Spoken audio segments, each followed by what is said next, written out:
Good evening and welcome to Momentous Live, episode 102, such as it is.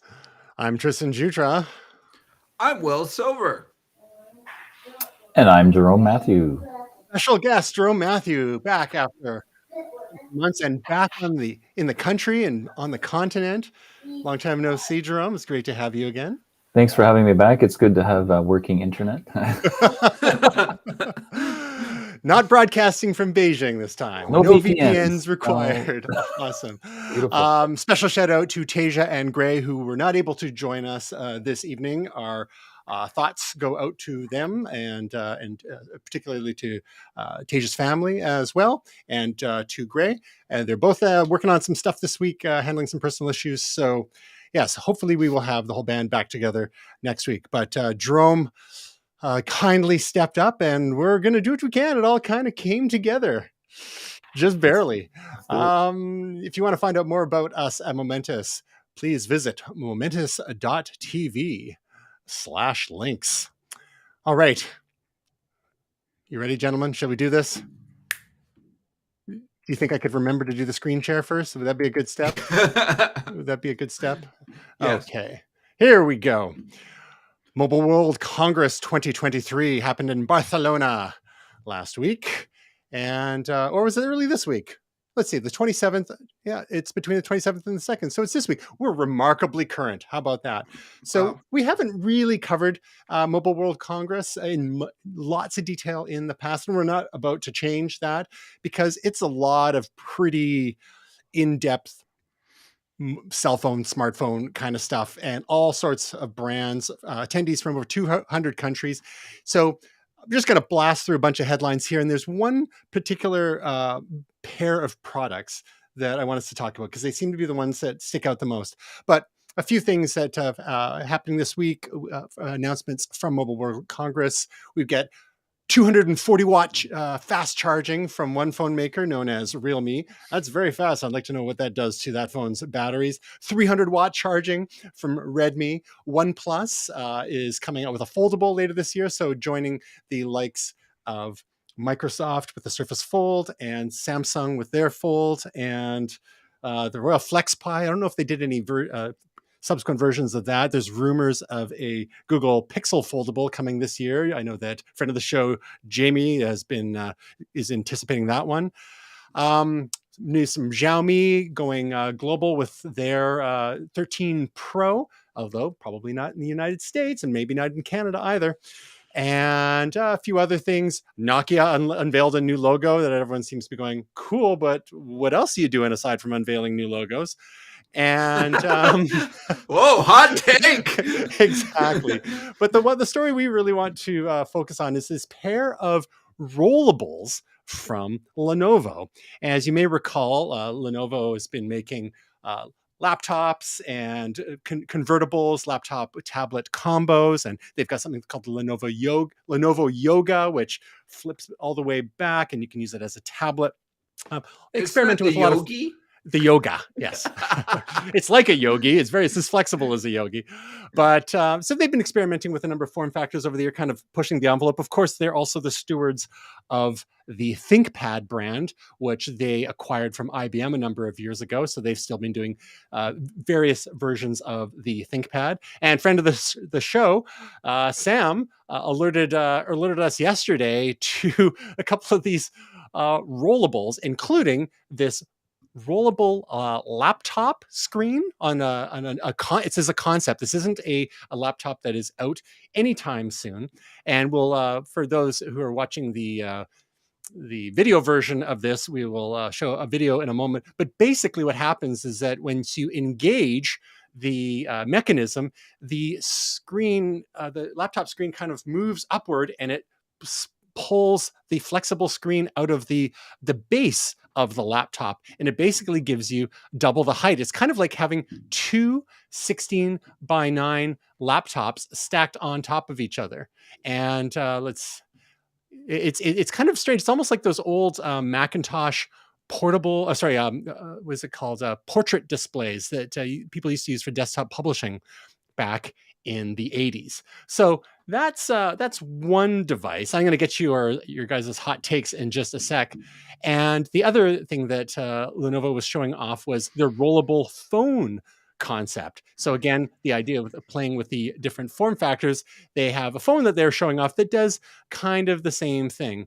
That the screen kind of extends its height and it's unrolling from the bottom. It's sliding up.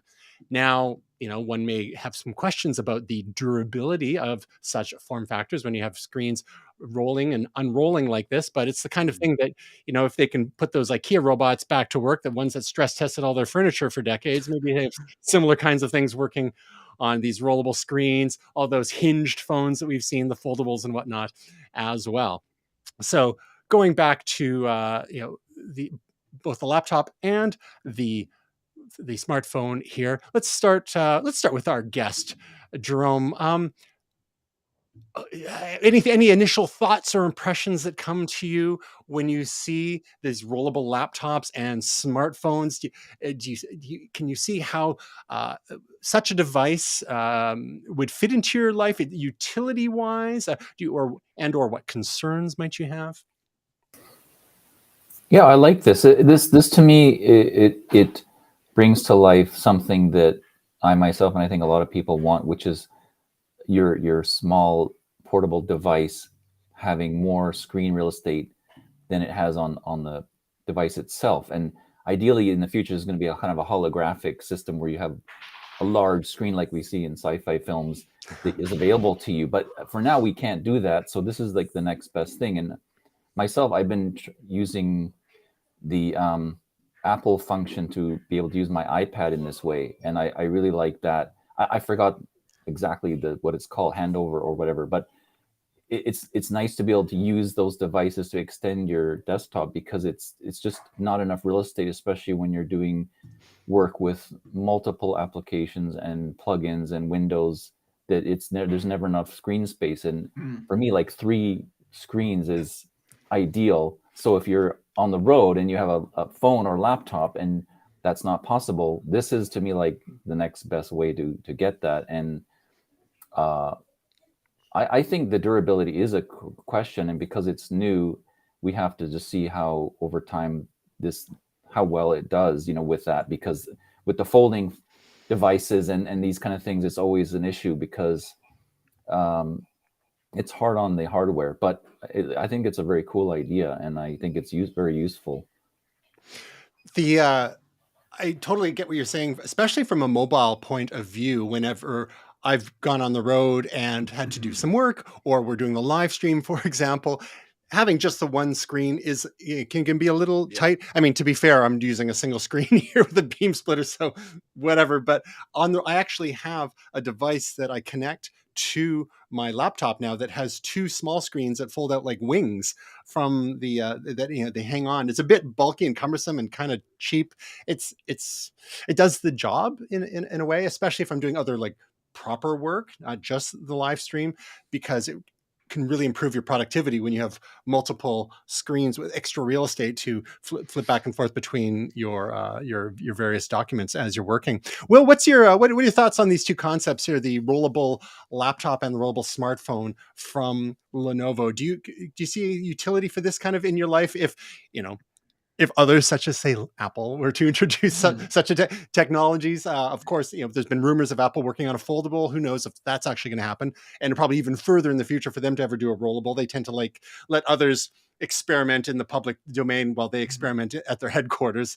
Do you see any utility for either of these concepts in your life? Well, I mean, I think I'm in line with you guys. I worry about the durability.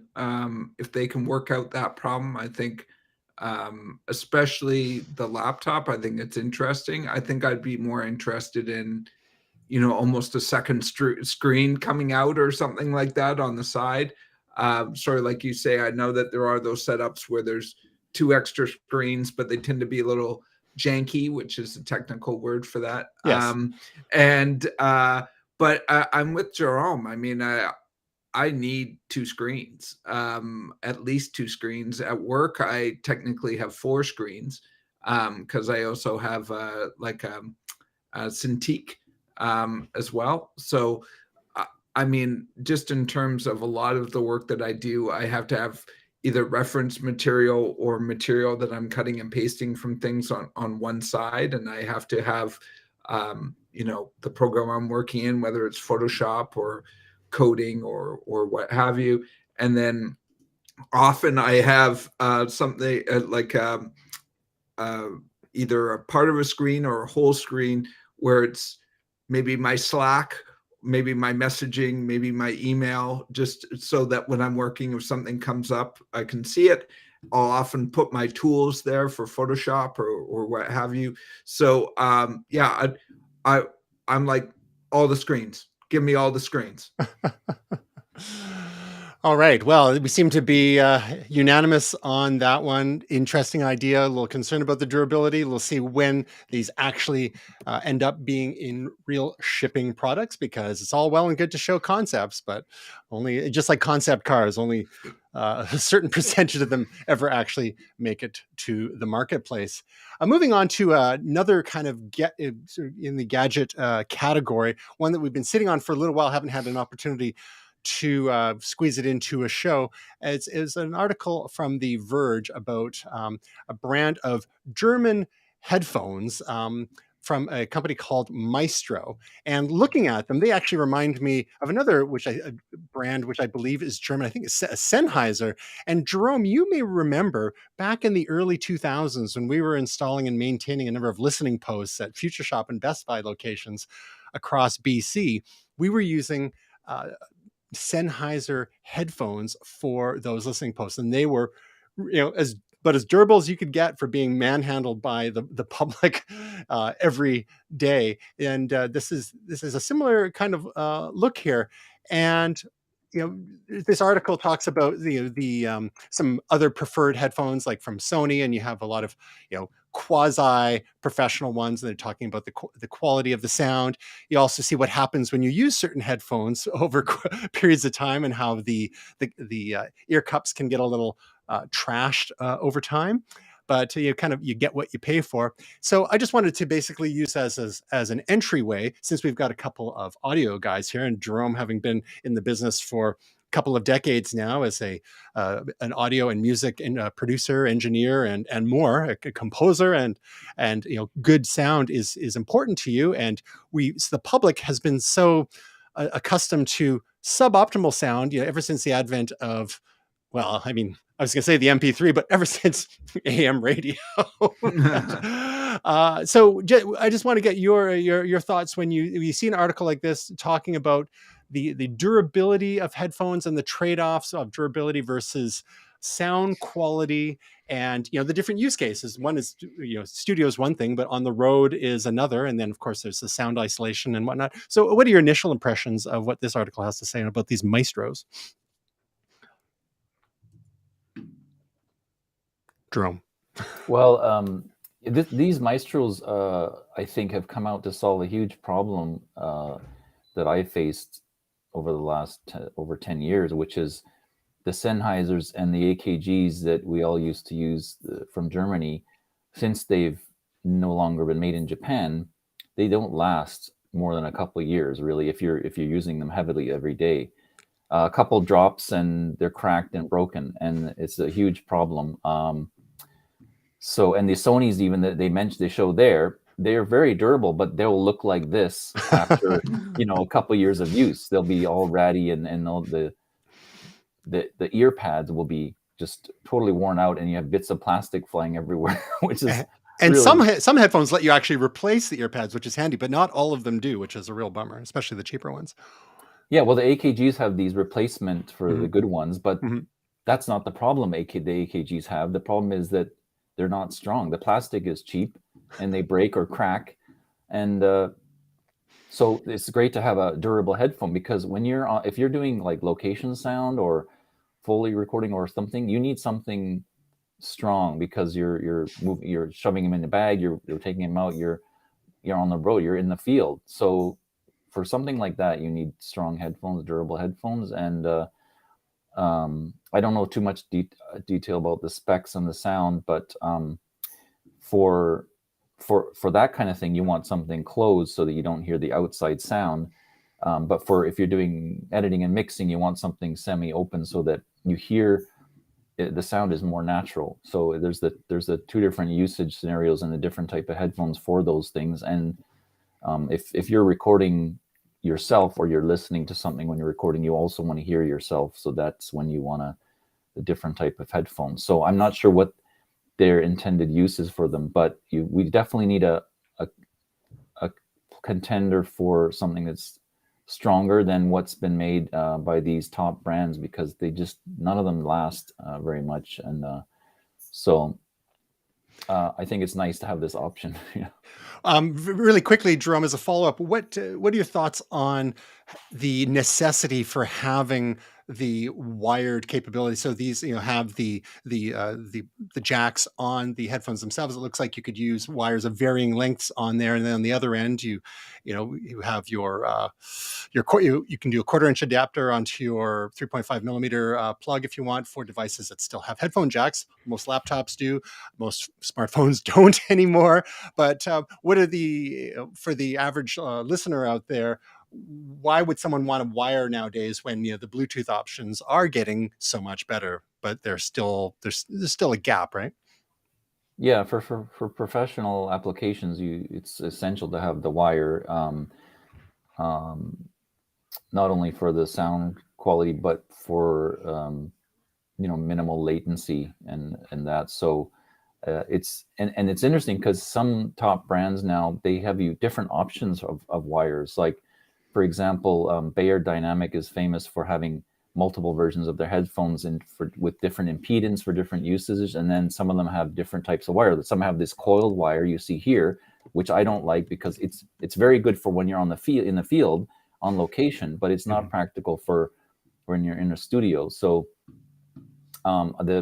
these Bayer Dynamics I recently got to replace these cracked old broken 8kgs that I was using, they have a non-coiled wire, and they're really comfortable and very practical for studio use, and made for working in a studio and critical listening. So I like that there's options, that the good brands have different options, because you do need that depending on what you're doing with the headphone. And of course, Bluetooth is perfect for when you want to be able to walk around or move around and not be tethered to your device. So, that's very practical. Yeah. That used to happen to me all the time, because I listen to stuff all day, every day, whether it was music or podcasts or what have you. And, just using the original earpods, from the Apple earpods, when you could plug them into your phone, and I'd always be catching my wire on like the banister, doorknobs and stuff like that, and moving to the AirPods was a game changer. But using those for doing even something like video editing, you tap that space bar to start and stop on a timeline, and it's just that slight lag that gets ever so frustrating every time, because all those little death by 1,000 cuts add up. Will, you spend a fair bit of time making beats, and you might even tell us about some today. What's your preferred cans or headphones you use for that sort of stuff? Do you go wired, or you use Bluetooth, and what are you using nowadays? I think I've made myself pretty clear on my feeling about wired versus Bluetooth. I'm in the wired camp. I don't usually find it that in much of an impediment. Having said that, I did recently get a pair of iPod or what are they called? AirPods Pro? AirPods Pro. There we go.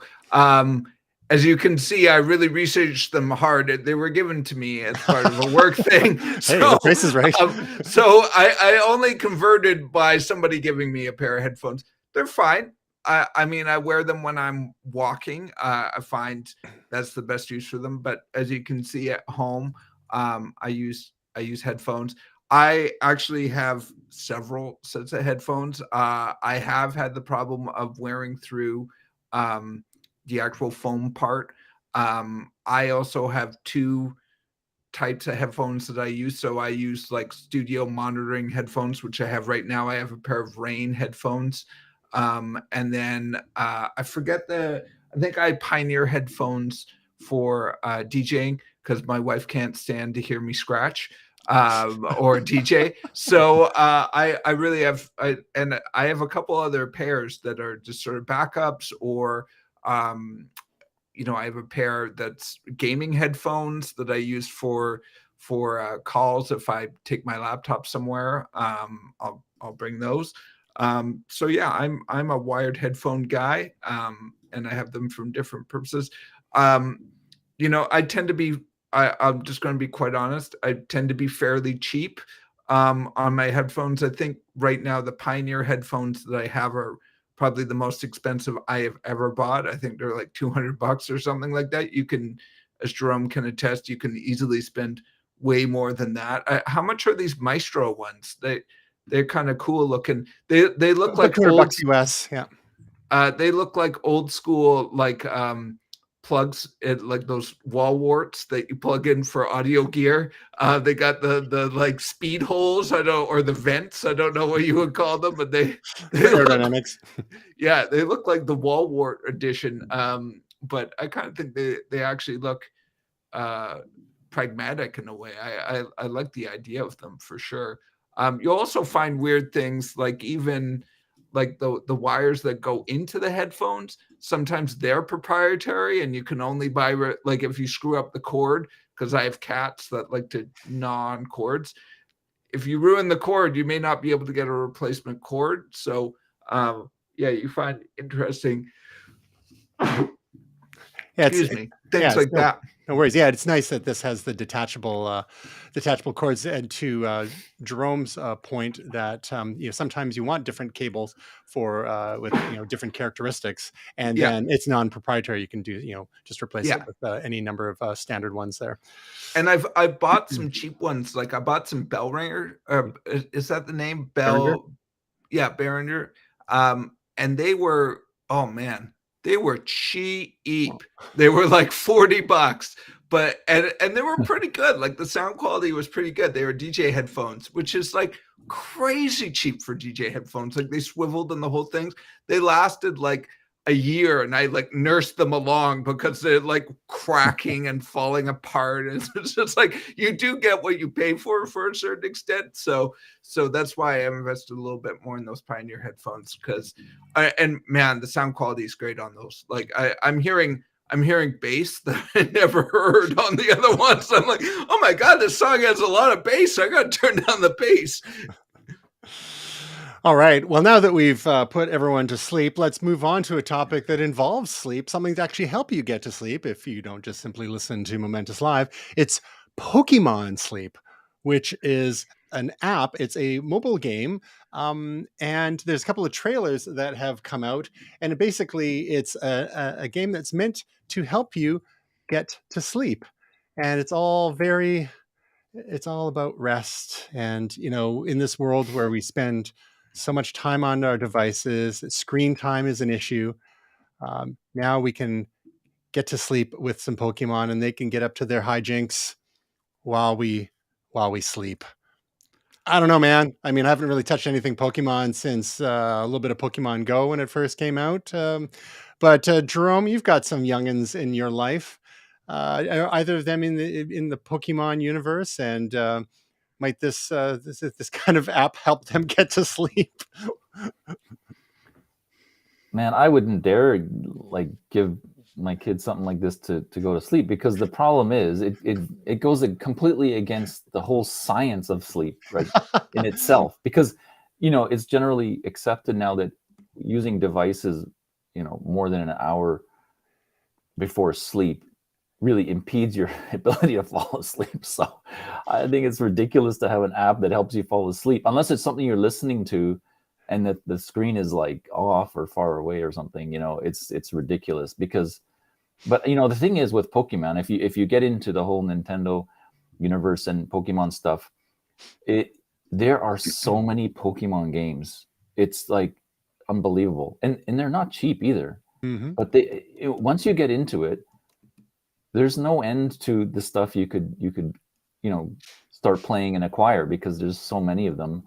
Nintendo just released a Pokemon game for Switch, another one, which is I don't know, I can't even count how many there are. But my boys like the Pokemon cards, and that's like where I'd rather keep it, is like just with the cards and not get into the games, and especially this kind of thing, which is probably the last thing you need if you want to go to sleep. Well, the good news is that it's really designed to be a sleep tracker, and I've been using a sleep tracker myself for a while. So the idea is that you actually just kind of get it set up, and then you put it down, and then it tracks sleep, divides it into 3 types: dozing, snoozing, and slumbering.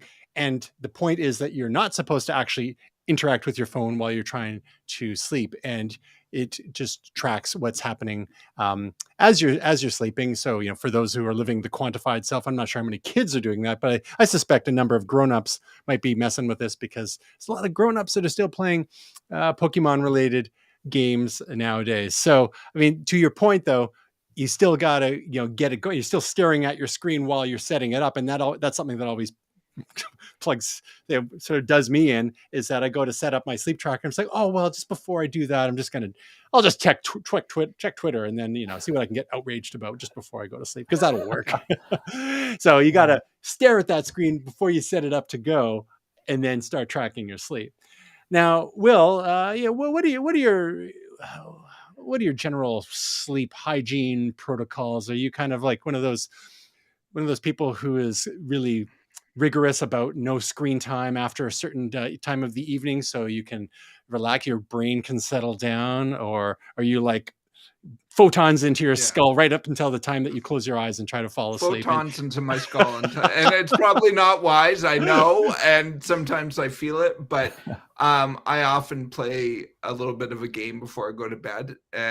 But I am a bit of a weirdo in many ways, but specifically about sleep. Like, I can drink a cup of coffee and go straight to bed. Mm-hmm. So it's really weird. Like, I actually, part of my routine right now is I wake up. I'm kind of thrown off because of some stuff that was going on in my life last fall. But because I was constantly catching up with sleep during the fall, I got into this pattern of waking up, going downstairs, feeding the cats, having a cup of coffee, going back to bed for 2 hours. And I still do that now. Wow. I wake up at like 5 a.m. I wake up and feed the cats. They're waiting for me at the bottom of the stairs. I go have a cup of coffee. They sit on my lap for a little bit. I feed them. It's a whole thing where they pretend to love me when actually they just want food. And then I go back to bed. So I have a cup of coffee and go right back to bed. Wow. So not advisable. I'm not advising this for most people, but yeah, I mean, sometimes I do kind of get jazzed.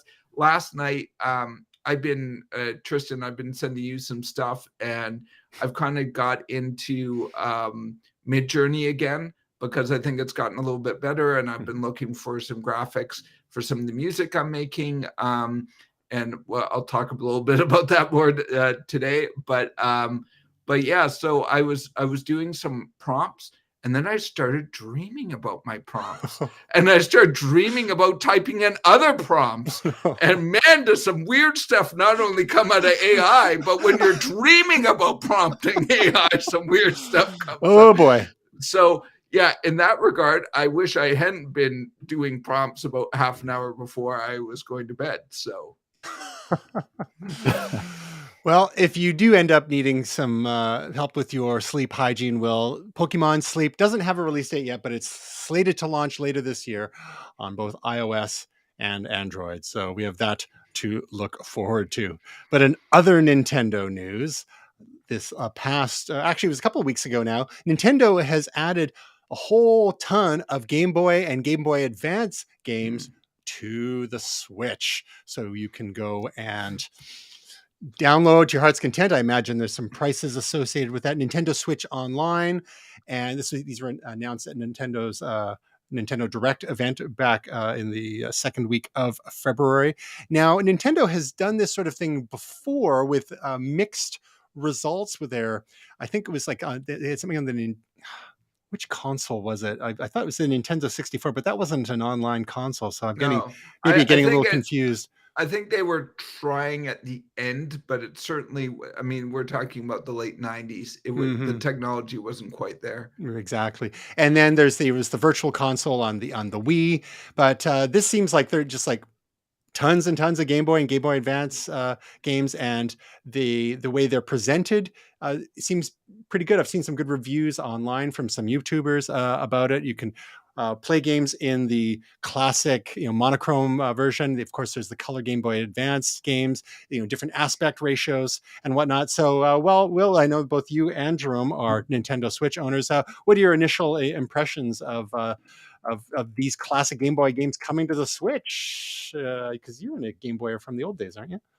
Me, yeah. I also have a Game Boy DS and a Game Boy DS 3D. I mean, I haven't played either of those in a while, but I used to love me some Mario Tennis. Yeah, I mean, I think one of the things when you get into Nintendo, there really is, in general, the first party games tend to be the best, right? Like the Zeldas, the Marios. There certainly are other great games, but those tend to be the best. And then I think the other problem sometimes you have with Game Boy is it's really meant to be a portable experience.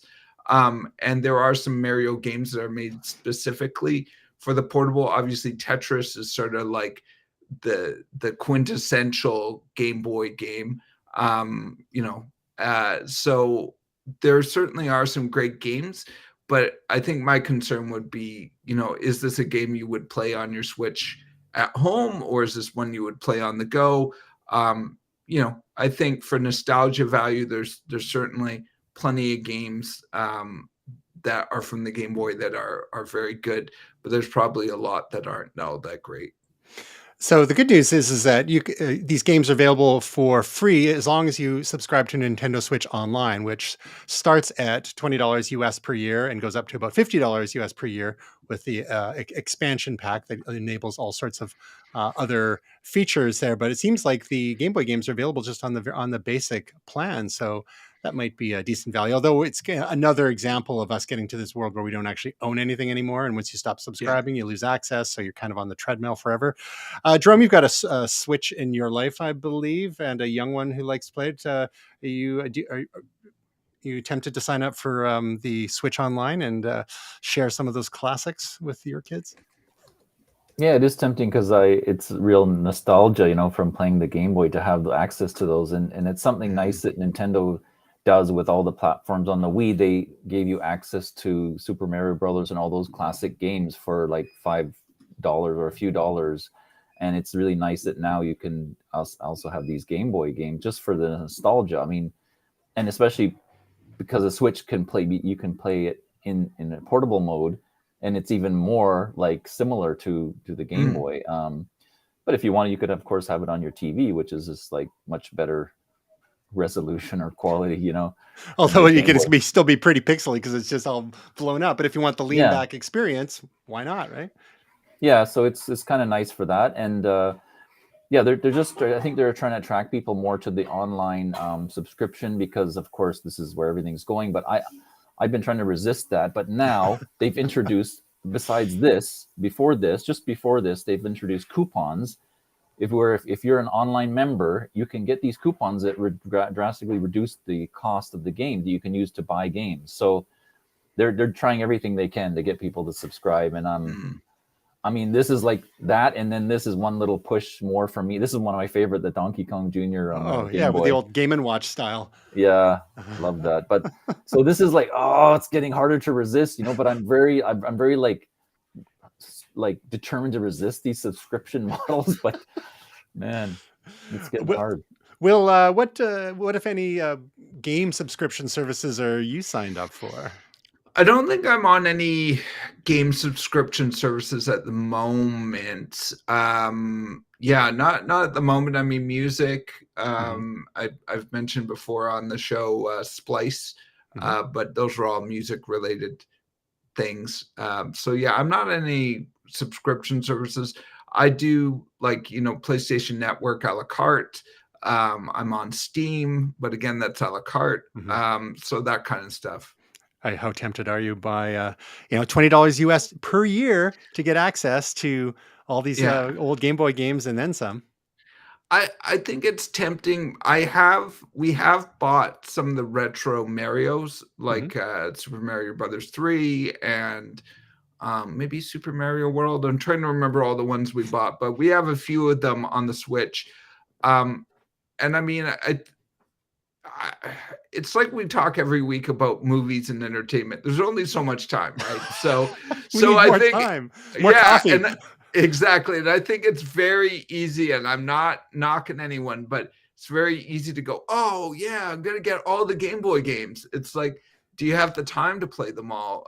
Which ones are you gonna play? So that's why my wife and I are a little bit more selective when we buy games, because some of these you're investing quite a bit of time into. So I mean, I guess it's $19 a year. It's one of these things, like Jerome says, they're trying to make it very easy for you to get hooked in.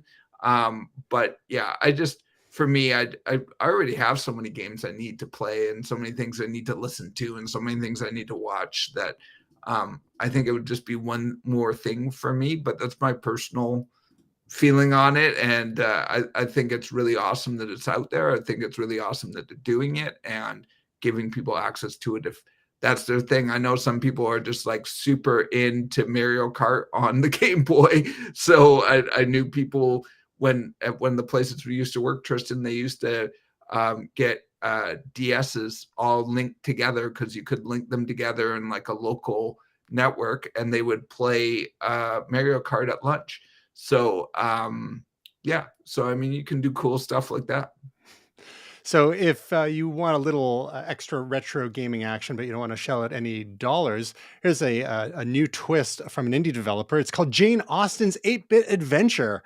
So if you are a fan of the 19th century author and a fan of retro gaming, you could enjoy some some action from this this indie developer, which is, it's kind of wild. It's got a little bit of Mario-esque, Super Mario-esque.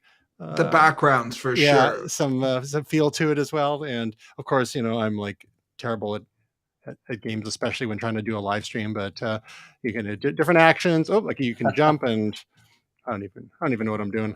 Like, how come I can't kick? Anyhow, it's got the great chiptune sort of music along with it, and the like. And I'm just going to close that because the music's driving me crazy. But yeah, you can go to mattjustice.itch.io to check out this demo of Jane Austen's 8-Bit Adventure. So just a little freebie there, and you can play that on the web, or you can download it for onto an NES, Nintendo Entertainment System emulator, which you could run on your computer, your PC or Mac that runs Nintendo emulator. So kind of fun diversion there for those who are into that kind of that kind of thing. In other retro gaming news, we were talking about Tetris a few minutes ago. Believe it or not, they're actually making a movie out of Tetris, and it's coming to Apple TV Plus. And this reminds me of a gag I saw. There was a fake trailer made a few years ago. I think I should have pulled it up about Tetris, but the whole idea is that all these blocks were like falling on the cities and whatnot. But this is actually a story about the making of Tetris and actually getting it out of Russia and marketed into the real world, and all the the disputes over the copyright and whatnot. The original version of Tetris, I think you could play it on a PC, and it was just with ASCII characters. And then another version was done with full-on graphics and whatnot. But Jerome, having a look at this this trailer here, which the fellow's name, Taron Egerton, stars in that as is inspired by the true story of how one man risked his life to outsmart the KGB and turn Tetris into a worldwide sensation. Initial impressions, Jerome? Well, initially I was like, oh man, why? But then when I saw the trailer, I was like, oh, okay, this is about the story. Yeah. And I've obviously probably embellished it, but actually sometimes it's really interesting to see what happened and what's behind some of these super famous epic games, or movies or shows. It's like there's a story there, and we don't know anything much about it, right? So it's kind of that kind of intrigued me. So I'm curious. I am about this. Although I'm not a fan of Tetris. To me, it's like when I see people playing Tetris on like an iPhone 14 Pro or something, I'm like, what are you doing? You have like this supercomputer, and you're playing, and Tetris or some similar one of hundreds of similar games now that are popular. I'm thinking, why? Come on, there's better stuff, guys. There's better stuff now. Mini Metro. My complaint on a smartphone is just like the controls. Using a touchscreen, I think Yes. Tetris is really well suited to physical controls like a D-pad. Yes. Or, of course, you could play in the arcade and lose to Will's wife, which is what I like to do.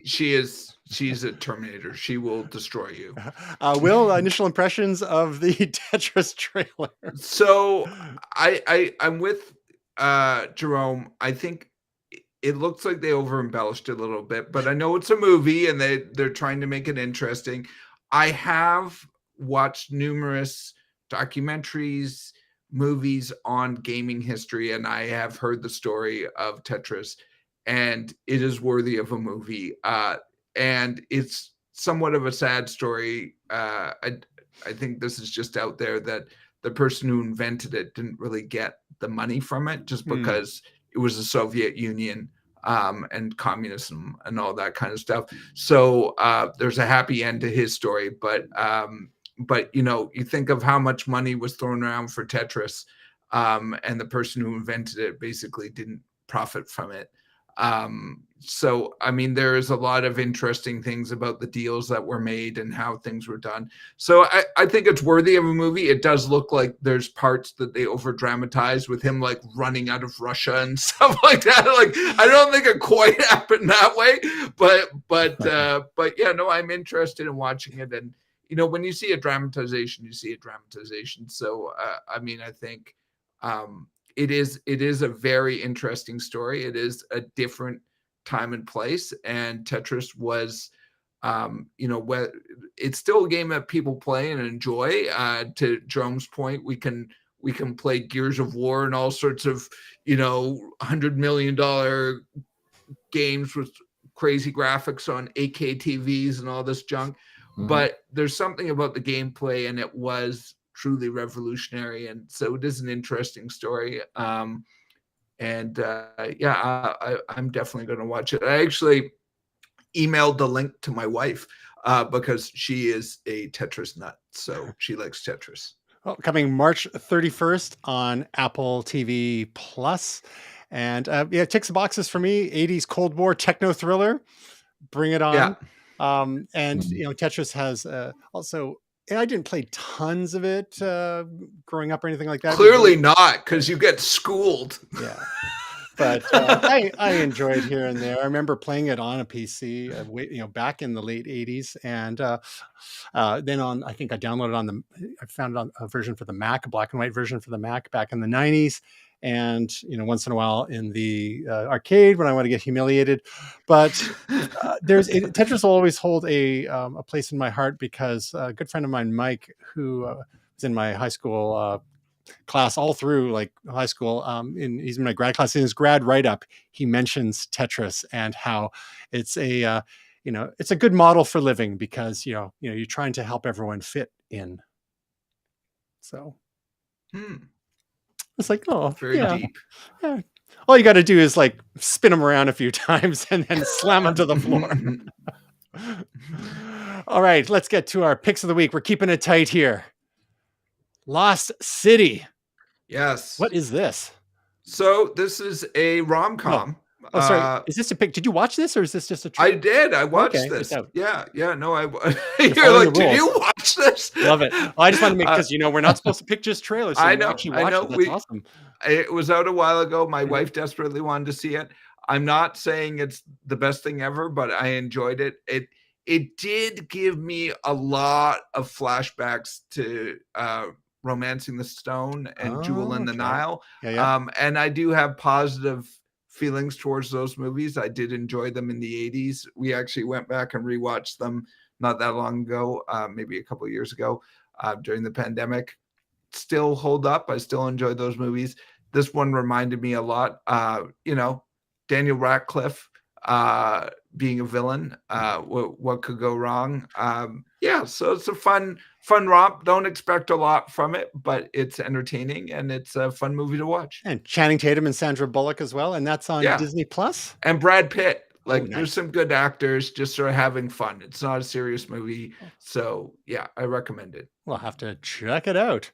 Jerome, your pick of the week is another one we haven't talked about before, and this is also on Apple TV Plus, like the forthcoming Tetris. Yes, Shrinking. and I did like Lost City. It was pretty hilarious. This one I was super interested in because two reasons. One, the actors, of course, Harrison Ford, and two, it deals with psychology and people trying to help other people with this, and that's something fascinating I don't see enough of. So I was really interested in that, and of course the people's own issues who are trying to help others. And I have to say I will probably continue watching it, but I have to say the writing is very typical Hollywood formula, like, just you're gonna have your token black character, you have all your token characters, you have your token dialogue, and it's just getting really tired. This for me, I it's very disappointing, and I'm sure Harrison Ford is like cringing every time he has to go on set for this thing.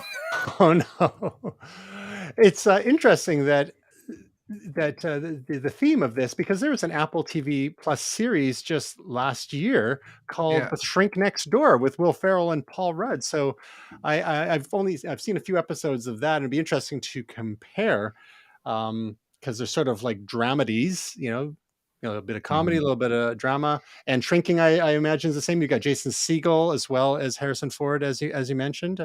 Have you seen The Shrink Yeah. Next Door, Jerome? Yeah, I like this one, and it's although I have to say in a different way that Mhm. it doesn't have the writing issue that Mhm. that I was talking about, but it's so like disturbing that, like, and it's a real story, so it's Yeah. actually the real story itself and the idea and is so unnerving. It's so hard to watch sometimes, but Mhm. but um but it's very good, and I like the idea, again, the concept of somebody trying to help someone else who's flawed themselves and using flawed techniques, because that's really what um, the new show is about. Is also like, are the techniques working? And how do you, if you want to help someone, what do you do if you think they're not working? That's what it's really about. Is the main character is trying, he's experimenting, and he's not supposed to, and it's like, is it working or is it making more things worse? It's kind of interesting. So if you had to pick one psychiatry/psychology related series of those two Apple TV Plus ones, the Shrink Next Door or Shrinking, which would you choose, or which would you start with? I would start with The Shrink Next Door, just because the writing is much better, and it is based on real life, and so I liked how it was done, and it was very well done, and it was really, it was a black comedy, but it was also really made you think, and it got really deep in parts too. Right. So not to be confused with Honey, I Shrunk the Kids or anything like that. Yeah. All right. My pick of the week is season 2 of Slow Horses. Now, we talked about this show last July, for about season 1.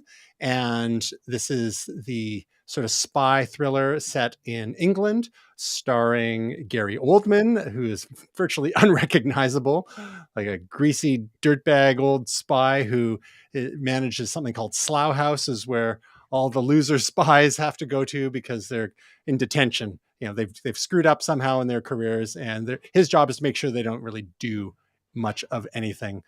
Season 1 was and ended up being quite the adventure, and season 2 is it's quite different. It's based on the second book in the series. I think the first one was called Slow Horses, and the second one, I believe, is called Dead Dogs. And this second season is exploring that second book, and so it's a very different storyline. There's some shocking things that happen already. We got Kristen Scott Thomas, who is kind of his rival slash nemesis slash boss of Gary Oldman. She sort of is at MI5, and he's, like I said, managing this uh, annex full of losers who are kind of like the bad news bears of spies. But it's we seem to have an Apple TV Plus heavy episode this week, but it's fantastic. And Gary Oldman's acting is marvelous, as is Kristen Scott Thomas, and the other cast of characters. Some you love, some you hate, but it's definitely unfolding in an exciting way. So, either of you guys seen Slow Horses at all? No, I'm interested though. It's on my list. Yay! Yeah. We'll Yeah, I fill that watched the spare time. second season, binged on the second season, and it's even better than the first. It's a really much more action and thriller oriented, and it's like very well paced, and it's definitely I think a must see on the, if you're watching Apple TV stuff.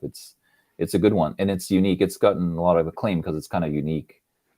Definitely. And it's got a great theme song by Mick Jagger as well. Hmm. All right. Projects, momentous projects this week. Will, you got some more beats for us. And I got to say, I love the cover for Scratch Your Own Adventure Volume 1. So I've gotten a lot of positive feedback from the cover. It's from Choose Your Own Adventure. I wasn't sure if people would remember Choose Your Own Adventure. I used to write multiple book reports on a single book. So I mean, it's just sort of for me 80s nostalgia, 70s nostalgia, and I just love the design of the books. I love the idea of the books. I happened to stumble across an article. I can't remember where it was, on Verge or something, about how these books were actually strangely dark. And we grew up, because some of them are kind of dark if you look at them. We could take it. Toughen us up. I mean, you go to chapter 72 if you want to open the door, and you go to page 72. It's like, yeah, I'll open the door. It's like a spider jumps out and rips off your face. You die. Like, there are endings like that. So, and that's how you learn. I'm 10. Why am I reading this? So I don't know. It was fun for me. I love sort of the art style of them, the layout, the sort of 70s frame. Oh yeah. So I just thought, like, hey, this would be great because I can make the frame in Photoshop. It's not that hard. It's just, I had to figure out the font, and I, copied a few of the shapes, and it was pretty easy to do the frame. I faked some wearing on the book cover. Oh yeah, and it's then like a dirty used book you'd find at a used bookstore, and and all those books were beaten up. I don't know if you remember. They all flipping all over through the pages back and forth, right? Yeah, they were all like pages falling out and the cover ripped and all sorts of stuff. So, and then the actual center image, this is where AI comes in. I actually used Midjourney to generate the image, and I was like, robot from space in the middle of small town America. And that's sort of what shot out. So this is where, this is a theme that I think I can use for other collaborations. So I'm spending a little less time, doing the graphic every time, is that I can, now that I've got the frame set up, I can just change the colors, change the title, maybe change the wearing a little bit, and then get another AI image and just put it in there, right? So for me, this is a cool way of doing a fun cover that's, creative, and I can do, iterate it, do more, and focus on music and coordinating other loop makers. I had 10 other loop makers on this collaboration, and so people love the cover. I'm glad you guys love the cover, and I must admit, I'm a bit taken aback because I didn't think people would like it so much, but I've been getting some really good feedback on Instagram and email and stuff. So definitely very cool. And also just the little blurb you've got at the beginning of the, did I lose it? There it is. Scratch Your Own Adventure number 1. You're the DJ of the story. Choose from 24 possible loops. Scratch Robot from Mars by Molotov and crew. So can you tell us a little bit about the style of the loops that one might expect when they check this out? Yeah, so I mean, I think for future iterations, I'll try to make them a little bit more, dark, because I like to think of Choose Your Own Adventure as dark. But I kind of wanted people to bring their own style to things. So you definitely get different styles. It's mostly hip hop and trap. There's some drum and bass. But, I just wanted to bring people together because in that idea, it's like you can take 24 different paths, right? So you have all these loops, and you can choose different styles or different types of beats, and everyone has their own tendencies. So so there's everything from 160 BPM to 72 BPM. So there really is a wide variety there, and that's where I think it lends itself again to having different people with different styles. Sweet. Oh, look, and where can people find Tableist.net. There's actually a web looper if you have the Tableist.net app or TableBeats. TableBeats is a really good app. But if you don't want to have another app on your phone, Tableist.net actually has a web-based looper, and you can just listen to it while you work. Good stuff. And Jerome, you've got another project for us as well. What have you been working on? Well, this is something from a little while ago, but I was surprised to find out it won an award at the Vancouver Independent Film Festival, so I thought I'd mention it. It's a sci-fi drama called Companion, Chinese one, with subtitles though, short film. And I'm sorry I can't tell you where to watch it because it's sort of an underground thing, not officially approved by, China board. So, but yeah, it just won an award here, so that's cool. I see your name in the credits there in English. Yeah, I actually made it into the trailer, the poster thing somehow. Awesome. But yeah, I did the Foley sound design, editing, mixing, not the music for this. But it's an interesting film about a man who froze his wife because she has a terminal illness, and got himself a virtual electronic companion robot. And when the wife is healed one day and awoken, and there's a bit of jealousy that occurs. Is there like as much jealousy as with Bing Chat? Oh is yeah, the AI trying to get him to leave his wife? Yeah, it gets pretty crazy, as you can see from the trailer. If I I wish I had that, but I really got to get on putting some of this stuff on my YouTube channel. Well, we look forward to it. We can always do a follow-up on a subsequent episode of Momentous Live.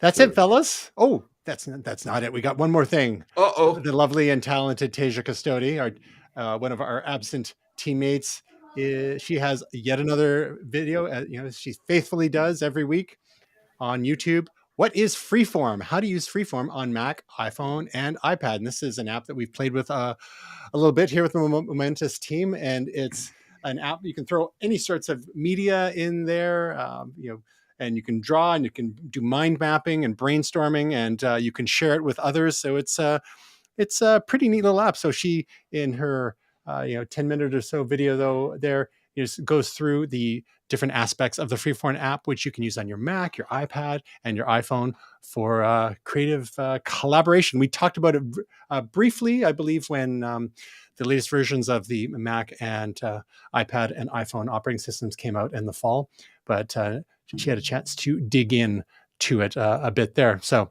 definitely check out Tasia's video at youtube.com/Tasia Custodi, or you can find all her work at TasiaCustodi.com. And you can find more about momentus.tv/links. And if you go to momentus.tv/podcast, slowly but surely our back catalog of the audio versions of our show are getting uploaded. I think we're up to episode 6 so far. I'm working. Yes. But Jerome's been working hard on cleaning those up for us, and we've got a whole bunch in the can. And it's just up to me now to get those uploaded, and then eventually they'll be available through Apple Music and Spotify and all those other places. But we'll announce that when the time comes. I just have a bit more work ahead of me, but we'll get there. But Jerome, thank you so much for joining us and filling in this week. And Will, as always. And everyone out there, we hope your week is truly momentous. Oh, I shouldn't end it yet. I should push the button, right? For the right thing. Yes. How long have we been doing this?